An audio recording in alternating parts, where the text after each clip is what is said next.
Hey everyone, welcome back to the Transparent Realtor. It's Megan Shoff. Let's talk about something that surprises a lot of home buyers is the fact that North Carolina is a caveat emptor state, which just means buyer beware.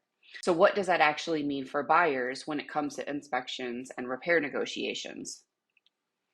In a caveat emptor state, homes are generally sold as is, meaning sellers are not required contractually to do any repairs on the home during the inspection process. Now, if you walk through a property and you see something that doesn't really need a home inspector's word to be like, hey, that looks weird, I want that fixed, we can submit it along with the initial offer to purchase. That's fine. And if the seller agrees to your contract with the contingency of fixing that repair, that is about the only situation where a seller is contractually obligated to complete a repair with the sale of a house. During the repair and negotiation process, there are no required repairs for a seller. But just because they are not required to do any repairs doesn't mean you should skip the home inspection process. Please do never do that, nor should we not ask for any repairs. And in fact, I recommend you do every inspection you can afford and are interested in doing. Let me be clear, especially even on new construction homes. You're like, Meg, new construction, aren't they good? No, definitely not. Because new construction homes, just like everything, are made by people, and people make mistakes.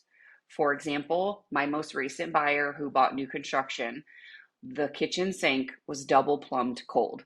It was a local builder, great quality builder. So it's nothing, that I would say is at fault to the builder. It's just mistakes happen. And because we got that home inspection, the home inspector noted it, and we were able to get the kitchen sink replumbed for hot and cold prior to moving in. And it didn't cost my buyer thousands of dollars afterwards. We actually, because they paid that $300 to $400 home inspection, it actually ended up legitimately saving them thousands of dollars worth of plumbing issues in the future. So again, this is a perfect example of A, why a home inspection is crucial, and B, why you should do a home inspection on a new construction property. Once all of the inspections that you are interested in having in the property have been completed, we will go through each report line by line. So if you have any questions about what certain things mean, I'm here to answer your questions. Usually the best source of information for the inspections is the actual technician themselves, but I would be more than happy to answer any questions that I feel comfortable answering. Once we get a list of the repairs that you were interested in requesting the seller to complete, we send that over on a due diligence request agreement, DDRA. Now here's the key part. Sellers are not obligated to do any of those repairs. We are simply requesting those repairs. So they can either agree, decline, or even offer money in lieu of doing the work. That's all part of the negotiation, right? So what usually happens when we submit that repair request over is the seller then gets estimates based on all of those repairs that you have requested, and they go line by line and decide which ones are important or they can afford. Plus, if they don't do any of the repairs, but we disclose some pretty serious repairs that need to be done, and you guys don't want to proceed with that house and you terminate, now the listing agent now legally has to disclose all of the defects that you as the buyer revealed to them throughout the course of your home inspections. So it also gives you as the buyer a little bit of leverage in getting those repairs done. My biggest advice to buyers when it comes to doing repairs is keep your eyes on the prize. Focus on big ticket safety related items, things like roofing, HVAC, plumbing, electrical, or structural issues. Those are expensive systems that matter most to your comfort and budget long term. Cosmetic fixes can wait. It's the big systems that can really hit your wallet later. Now, depending on your loan type, especially with FHA and VA loans, the appraiser may call out certain repairs during the appraisal process, right? Now, let me get the distinction. The home inspection reveals the condition and the history of the property. The appraisal has been ordered by the lender to determine the value of the property. The condition of the property is directly correlated to the value of the property. And if there are items that make the house unsanitary or possibly unsafe, the appraisal will require those repairs to be completed in order to fund the loan. So for my VA and FHA buyers specifically, this deals with, and just generally speaking, rotting wood on the exterior of the home. So wood trim, or if the house is made out of the wood composite siding and you see like the bottom strips are rotting at the bottom, peeling paint anywhere on the exterior of the property, things of that nature, the appraiser is going to say, hey, that needs to be done in order to fund the loan. That now becomes an appraisal required repair.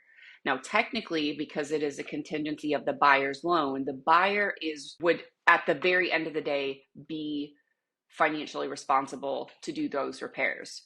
But because the seller realizes that if it's not for this buyer here, whether it's FHA or VA loan, it's more than likely going to have to be for a buyer that comes after them. So once that appraisal comes in, you are the only people who know the number on the appraisal, right? Sometimes you even have to reveal it to me, the agent. Some lenders are very particular about who they reveal that appraised value to. So lenders will tell me, the agent, hey, the house either came in at value or it came in at value with or without required repairs. If it comes in at or above value, that's great for you. And we don't reveal that to the seller. The only time we reveal the actual appraised value to the seller is if it appraises low, because now we're renegotiating sale price unless the buyer has and wants to pay above the appraised value. So once that appraisal comes in and those required repairs, if there are any, get revealed, we pass those and request those over to the seller along with any other repairs. So we're sending over the DDRA repairs, and then we're waiting for the appraisal and the appraisal required repairs, if any, to send those over to the sellers. I would expect, and this is my normal expectation, is sellers usually don't agree on DDRA repairs until they have received word of the appraisal and any appraisal required repairs, because they want to make sure, A, that the home came in at value, and B, what kind of appraisal required repairs they have to pay out of pocket before they agree on more repairs in your repair request. Okay, so there is a little bit of patience that comes along with waiting to hear back about your requested repairs.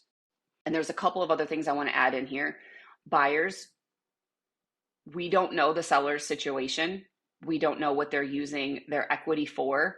So just because you can look up on Zillow or any of these third-party sites and see what they paid for their house 10, 15 years ago and now what they're selling it for, does not mean you are entitled to any of that equity. And I say that both to buyers and buyers agents. There is one thing, if there's one thing in this business that grinds my gears, it's buyers and buyers agents thinking they're entitled to a seller's equity just because they made a really good financial decision in the past. So buyers, that is none of your business what the seller is netting. If you're getting a home that's in good condition and it's in the condition that you guys agreed upon and that you're willing to proceed, I don't recommend you using the argument that the seller has a lot of equity, they can do this wild repair, because that's only going to tick off the sellers and the listing agent. And I'm going to tell you, I'm going to speak from experience, okay? Also, buyers, don't make up a reason why the seller isn't doing certain repairs. Just remember that this is a business negotiation. I understand it is your home and where you're going to be living, but at the end of the day, this is a business decision. So try to remain unemotional about what repairs the sellers are willing to do and not add a why or a reason behind it, because that's only going to create unnecessary frustration on your end. If you have to vent to me, I'm more than happy to listen. I might even vent with you, but at the end of the day, it is a business decision and the sellers are doing what's best for their pockets, because again, it was a financial investment for them. And if they come out with six figures at the other end, that does not mean that you are entitled to any of that. Okay? All right. So, bottom line for buyers, North Carolina is a buyer beware state. Homes are sold as is. Do all the inspections you can. Focus on major costly issues and understand the difference between requested repairs and required ones. Buying a home is about being informed, and that's exactly why I'm here to help you and why I created this page. So again, my name is Megan Shoff, the Transparent Realtor. If you think my content would be useful or is useful to you, please like, share, and subscribe my page. It would mean the world to me. Until next time, guys, see you later.